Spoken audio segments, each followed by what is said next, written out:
at one point, someone who now runs a major news organization was actually talking about what we're actually going to do is get rid of all the journalists, and we're just going to have news organizations that will service other organizations, and our salespeople will be experts in selling search engine optimization and search engine marketing.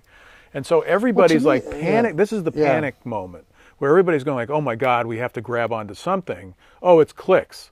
Well, guess what? It turns out it's not really about clicks. Or maybe it is. I don't know. Is it?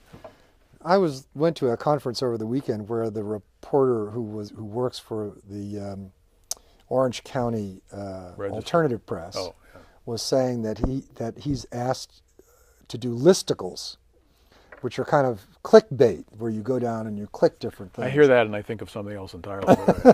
Yeah. Okay. Yes, listicles. But why I don't think that's an enduring idea is because I think it's a commodity.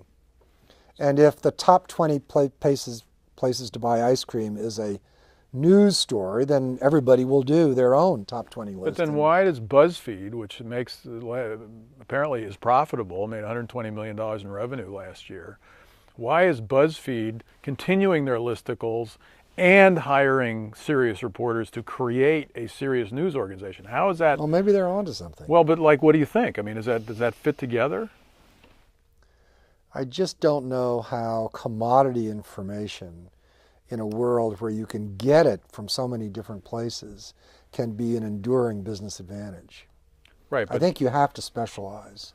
And you have to have something as nearly unique as you can. That's kind of my business view. I could be wrong. All right. So then, from the business perspective, if you think of Twitter, lost I think $500 million in the last quarter of last year, is occasionally be profitable for like a day or two.